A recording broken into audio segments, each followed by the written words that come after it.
Redditors who grew up filthy rich, what did you think was normal till you learned otherwise? Honestly, it was the little things. I knew we had nicer cars than average, a bigger house, went on more trips, etc. But I thought everyone's refrigerators had wood-paneled cabinet doors. For example, we had a Sub-Zero built-in refrigerator and freezer. The first time I saw a metal fridge I thought it was weird, and I thought it was even weirder that the fridge and freezer were combined. But then I got really jealous because you could put magnets on it. I also thought everyone had a central vacuum system where you can sweep dirt into a little hole under the cabinets by the floor and it sucks it up. We had these little holes all over, in every room. Stuff like that. Probably a weird example, but growing up all of our dishes were made of fine china, Waterford glassware, etc. And I just thought that's what plates and stuff were made of because we didn't have anything else. Then one time I went to a friend's house for dinner and we ate on colored plastic plates and non-matching plastic cups. I just thought that was the weirdest thing ever and asked why we were eating with camping dishes. I myself am not rich, but I have an uncle who is very well off. So one of my not rich aunts was complaining about her car acting up on her. Well, my cousin from the rich family was listening and got really confused. So he just asked her, well, why don't you just get rid of it and go buy another one? This kid was probably 13 or so at the time and had no concept of not enough money. He couldn't understand why you wouldn't just go get a new something if your old something didn't work. I thought everyone got to eat dinner quite often with the president. I always thought the president has dinner at random houses until I learned otherwise when I finally joined regular school. I was homeschooled till I was age 9, and no kid believed my dinner story. Dad was ambassador of Kenya to Saudi Arabia. Kidnapping. Whenever we traveled there were guards. I was trained in what to do if it happened. We had insurance policies against it. When I dated a middle-class suburbanite and talked about it, she thought I was paranoid, but that was a thing. I remember my parents having a sit-down talk with me after a parent-teacher meeting and letting me know that there was one student in our class that was feeling insecure because his family was the only one that didn't have a lake cottage or mountain home. Ah yes, the best way to help a child get over his insecurities. Tell the rest of the children in his class about them. My parents paid in full for my $60,000 of college tuition. I was always grateful for that, but it wasn't until the post-grad reality of my friends working to pay off their student loan debt while I was able to directly pursue my professional goals that I truly realized the advantage that I had from my parents' wealth. I had always known we were well off, but it wasn't until after college that I truly appreciated that, I guess. I hope I can pay them back for that someday. I would say rich in the area. By comparison, I think the moment it really sunk in was during 5/6th grade, around middle school. I felt like I was getting too cool for little kid parties, so I decided I wanted to go somewhere and do something fun. My parents were super excited about this since it meant I was taking one stupid middle schooler with us on a mini trip instead of having 15 stupid middle schoolers in the house. I decided on a trip to some festival, which meant a ferry ride and then drive to a Canadian city and have a big fancy meal. The girl I picked had been my friend for years. I had no idea her life was so different. She lost her mind on the ferry. It was so fun. She had never seen Canada before, so we stopped and took her picture. My parents, realizing immediately that it was a huge deal for this girl, bought her and I souvenirs, which she later gave to her mom since her mom has never left the area. My mom would not let her order the cheapest thing on the menu, which I never realized is something poor children are trained to do. I thought you could just pick whatever you wanted to eat. She was the first person in her family to travel more than 30 miles from her house. This was pre-9/11 when a family could just take a random child with no ID and a permission slip from their parent into another country. We are both adults now and occasionally run into each other. She is married with 4 children and still talks about the time we rode a ferry and went to Canada. Had she not brought it up, I probably would have forgotten. My mom used to take us to the mall and drop $500 in a day without thinking about it. Budgeting in general was a foreign concept until I racked up credit card debt that I couldn't pay off immediately. I was pretty poor as a kid but lived in a wealthy city, so most of my friends were quite well off. One time my friend's dad took us to a comic book convention and he bought me a $25 book just because I was looking at it and seemed to like it. It absolutely boggled my mind that someone would spend $25 on me for no occasion and without agonizing over the decision. I spent my late teens and early 20s butlering for a very wealthy, not billionaires but not far off, family. They had 2 school-age kids that I would drop off in the morning. The older, 7 maybe 8 the time of the 2 was amazed to learn that I didn't have a holiday home to go to when I took time off. I feel bad having said this while joining a friend on a road trip up into the mountains at his brother's house. There was slow as balls internet at the house we were going to and the connection dropped frequently. I didn't have my car with me since I was on a road trip with someone else at the time. This was also before personal Wi-Fi was a thing. And my cell phone at the time was a state-of-the-art brick phone from Nokia, thus no hotspot. Me. If there's any way I could borrow a car to hop into town for internet tomorrow, that would be awesome. Friend, well, my brother uses his car every day and I'm using mine to go to that event we talked about. Me. That's fine. Is it okay if I just use his extra car? Awkward silence. Until, friend, he just has that one car. LOL. I drove a crappy 96 Taurus in high school. One day I drove my friends into town. A well-off girl drove a new BMW. I didn't know very well came along. When we got out of the car, she asked me if my car locks, like she thought it was so crappy it didn't come with a lock.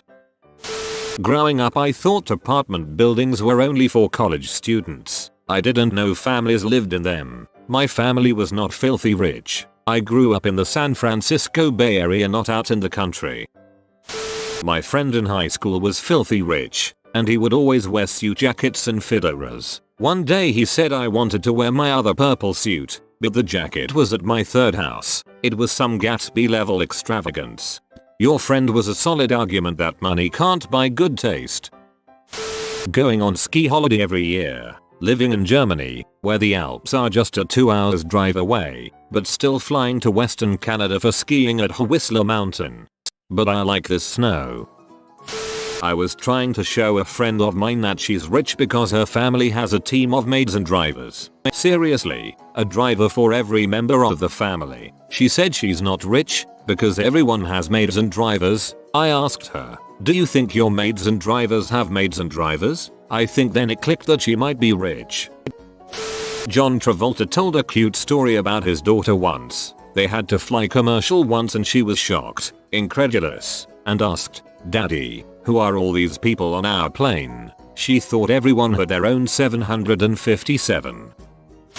To never discuss the affordability of things within a family. I thought it was totally taboo, which isn't to say I got everything I wanted growing up. I was an obsessively frugal kid, but I was never denied something on the basis of we can't afford that. I was pretty shocked in elementary school when my friend's mom told her they couldn't afford to buy something. I guess in my mind it was impolite for parents to talk about money issues with kids, and it hadn't yet dawned on me that sometimes that's unavoidable. Maybe the point where it gets a bit stranger is when things like affordability weren't even discussed when picking out colleges and living accommodations. Fortunately, I got to go to a great school for pretty much free, but I'm pretty sure they'd have put me through NYU and med school if I'd asked. It was also interesting going apartment shopping with friends that were all still financially dependent on parents but were definitely having what can we afford conversations in ways that just weren't coming up in my family.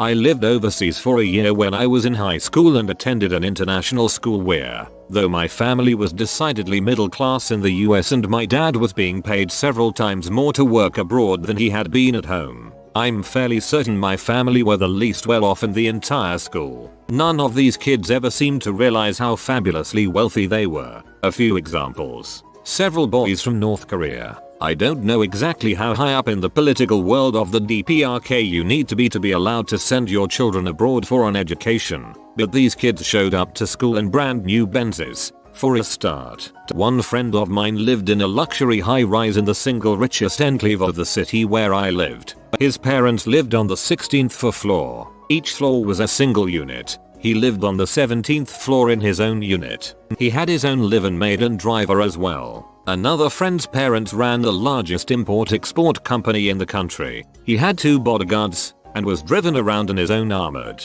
bulletproof SUV. The windows were 2 inches thick and didn't roll down. I attended his birthday party, which was on his dad's 180 feet super yacht. It was not uncommon for my friends to spend 3-day weekends in Bali, the Maldives, or wherever their vacation home happened to be. I'm still friends with several of them through social media, and the most frequent post I see from several of them is after for the week, then on to and those locations almost always being on 3 separate continents. My family was broke as heck, but my mom was, and still is, a teacher at this really nice private school, which was the only reason my brother and I could attend. Everyone's parents were doctors and lawyers. You get the idea. But why brother and I were being raised by a single mom who had just relocated. We were living in a trailer park in the middle of nowhere for the cheap butt rent. We didn't always know when the next meal was coming. One day, during lunch, the kids notice that all I have is a peanut butter sandwich and a tiny bag of pretzels. One dude says, "Wow, you must really not be hungry." Since I was 6 and just as clueless to any other lifestyle as he was, I just straight up told him we don't have any more food. I had to explain it a couple of times before he realized. Lunch bro sheepishly asks if I would like some of his food. That orange and baggie of Cheetos were the start of a now 20-year-long friendship. I thought until the start of high school that a $100 bottle of wine was cheap. Expensive ones rise several thousands after all. At the end of the year we decided to offer our retiring teacher a bottle of wine and he said, "Don't buy a $100 bottle." I made a joke about how picky he was and made a fool of myself. Reminds me of the movie Meet the Parents, where the guy goes to the local grocery and tries to get some good champagne to impress his in-laws. All they had was mum. When he mentions to the cashier that he was looking for something more expensive, "Well, you could get a whole bunch of mums," is the reply. My 8-year-old came home from school last year and told me that not everyone had a tennis court. In fact, he said, nobody but he had a tennis court in his class. He was amazed that other kids played in the street instead of their own tennis court. The tennis court is old and crappy, but it makes a great play area, paved, and with a 10-foot fence around it. I have many kids who have many friends. It's nice to have a pen to keep them in during parties. I think the term you're looking for is prison yard, not tennis court. This girl I knew was rejected from a law school because her diversity statement was written about her struggle of riding commercial to Europe for the first time. I was poor growing up, and most of my friends were poor middle class. There was this one dude who drove a crappy, falling apart beta car. He was always hustling to and from work, trying to make a buck to afford repairs for his car. We all thought he was lucky just to have a car. One night, after we had been friends for a while, he invited a bunch of us over to his house. Even offered to pick us all up, since no one else had our own wheels. Imagine our surprise when we rolled up into the ritziest neighborhood in our area. Dude lived in a freaking mansion, indoor pool, elevator, the whole 9 yards. We were flummoxed. Someone said, "Dude, we had no idea you were rich." His answer, "I'm not rich, my parents are. They worked very hard to get that way." At first we felt bad for him. Freaking filthy rich parents, and dude is working his butt off to afford a beater. Now I get it though. Just wanted to point out, I grew up in a major East Coast city with a good, though sometimes annoying, public transportation network. Having a car wasn't a necessity by any stretch, but it did make life a bit easier. Having a car at 17 of any sort was definitely impressive in my circle. It was one of the outer boroughs of NYC. Interesting to know so many other cities have annoying public transportation. Through the entirety of elementary school I would buy ice cream for my class on Fridays at lunch. The money came from flipping Pokemon cards, paper jewelry, and of course, mostly from my dear old dad. It doesn't seem like much, but we all came from a very poor rural town with one store and one school. Our playground at school was a stretch of coarse pavement. It was like the 60s in the 90s. My dad had just started up his own machine shop in town which employed 10 or so. My slight business sense as a kid coupled with my dad's business sense made us rich. Everyone would call us boss man, which is probably where I began realizing that being a boss man wasn't the norm. My dad taught me a lesson after he realized I was spending all my money on the other kids. If you want to make a lasting impression, Let's really give something back and fix up that old playground. My dad's machine shop then produced and installed an entire playground system for our school at no cost. It was that day I knew what it meant to be a good man and that I wanted to be just like my dad. What's funny is that I wanted to be absolutely nothing like him once I hit the teenage years. Now, I'm a grown man and a splitting image of my dad in the flesh as well as in character. I appear to have gone off on a tangent. I'll stop the story here. My dad gets a stonewall look on his face as if his soul is squirming when people are more than gratuitous to him. I guess it makes him uncomfortable or he's just unusually modest. He's always been the "you would have done the same," a handshake. And that's that kind of guy. I want to show him this thread but I know he'll tear up and then I will too and then it's all aboard the crybaby train. I can't believe this turned out as big as it has. I'm glad I could tell you all a little about my dad and I. Thanks for reading and have a great day wherever you may be. That was really cool of your dad and his company to do that, and sounds like you learned the lesson he was going for. When I found out my dad paid off a multi-million-dollar mortgage in less than 5 years, that's when I knew one was not like the others. I grew up dirt poor and, when I met my husband, was dirt poor myself. He came from an upper middle class family where everyone got college paid and they always had new things. My husband has never been unemployed and doesn't understand how someone can be unemployed. I remind him all of the time that when he met me, I was unemployed. Yeah, but you just had some crappy things happen to you. That's all. Yeah, honey, that's how it works. Complaints about airport security. We never got around to owning a plane, but most of our family friends who we would vacation with would share theirs with us. Basically you show up at the local airport and hop right on. If we ever took a commercial jet, we had a prepaid TSA pre-check that let us zip through our own security line. I never understood why people would say they planned on heading to the airport 2 hours before their flight. We never got around to owning a plane. Sorry, peasant. This thread is reserved for the filthy rich only. Flip side. Growing up in the projects, I thought that people that lived in trailer parks were rich because they had their own house among many other odd beliefs. My mom never worked. Instead she stayed at home and raised each one of her 4 sons in succession. So there was a point when I was shocked to learn that other kids' moms had jobs and didn't just play them, watch them, take them on excursions every day. Obligatory. We were never rich but I feel like this qualifies. Also mom got her masters and had to go back to work so that we could pay the mortgage and have health insurance once dad's business took a crap at the beginning of the recession. My boyfriend's family was pretty poor compared to mine. So when we discuss our childhoods we notice some pretty glaring differences. For example, he was telling me recently about how they would leave the kitchen stove on and open in his house for the heat in winter. No central heating air, something I completely took for granted as a kid. I think people start with not filthy rich because everyone looks up and sees people with more money than them. Rich and poor will always be relative. So I can't help but start with saying that while my parents aren't filthy rich, it never occurred to me that it wasn't that normal to have a fully owned house without any mortgage. I thought renting was something only people in their 20s had to do. I thought doctors and lawyers lived in the poor part of town. You know, the guard-gated communities with golf courses in them. I don't think I realized they weren't poor until I got to college.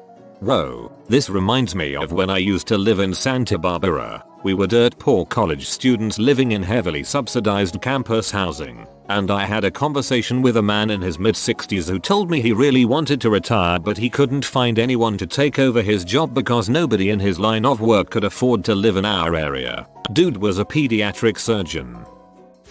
I wasn't the one who was filthy rich, but I went to a fancy private school from 9th grade to 12th grade on scholarship. There were tons of kids there who didn't know exactly how rich they were. I remember one girl complaining about how her parents were buying a third house in Florida but that it cost $1 million less than her main home, which was around $4-6 million. I have so many stories where the rich kids from my school didn't realize just how rich they were. It was pretty sad. Only middle class, but I realized I was globally rich when in the Marines. Filipino folks were taking out trash to fix their roofs. Now I am internetally rich too. I remember going to India and giving about 10 rupees, roughly 10 pence or 15 cents, to a homeless woman. She was basically in tears. It's as if I saved her life or something. That was a big wake-up call. When my stepdad started college, he went out to dinner with his friends. When they got their bill and were getting ready to leave, he was really confused. He had never had a one-course meal. He was under the impression the next 3 would be coming any moment. Discovering that other people's parents didn't have 100+ properties in their investment portfolio. We had quite a frugal lifestyle, so I just assumed that most middle class had a few investment properties and that's where all the money went. My mom was really into fashion, so I used to get rid of old clothes pretty much every season and have new clothes almost constantly. I realized this wasn't normal around middle school and high school when people talked about having their clothes for years at a time. Old habits are hard to break, but I shop a lot less than she did. At least we gave the old clothes to Goodwill. Watching Sports Center reruns all morning in college and complaining I was bored. A poor kid finally schooled me on the fact everyone else had to work to put themselves through college and become indentured servants to pay off their student loans. Oh wow, still not getting a job though. Serious question. What kinds of jobs or circumstances allow people to make millions of dollars per year besides some CS and some stock investors? We weren't insanely rich, but upper middle class. I never realized that other kids didn't get to travel as much as we did. By the time I graduated high school I had been to 10 countries and countless states. Now as an adult working 2 jobs to keep my head above water, I'm grateful for how lucky I really was. This wasn't me, but a filthy rich friend didn't know that filet mignon beef tacos was not the norm. I grew up in a foreign country where, by comparison, we were rich. Coming back to the US as a young kid I learned pretty quickly having house staff was not the norm. I stopped mentioning those things in conversations with other kids. We had a houseboy. I mean, what position is that even? I grew up pretty isolated, so I didn't realize that there were smart poor people who just weren't told they were smart every day of their lives. It never occurred to me that people could be smart and not praised for it. My family used to be pretty rich when I was really young. Never had to look at prices when shopping. Not anymore though. Everything is embroidered to a certain point. From zebras to toasters. Everything appears to be embroidered when you don't know any better. I can't think of any reason why, but the patterns in the air just really mess with your perception. See, when you're rich and have all this extra money, there isn't any reason to not get personalized everything. So everything else seems like it was embroidered by someone or something.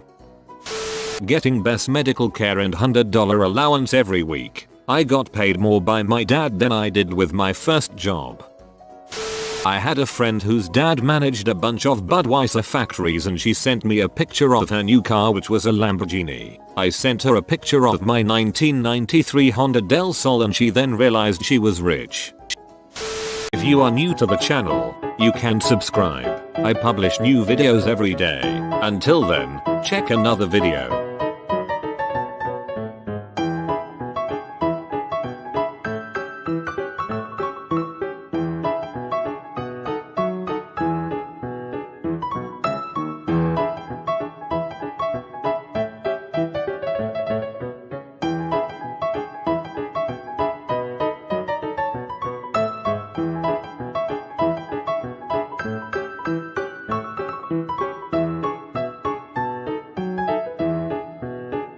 Bye for now.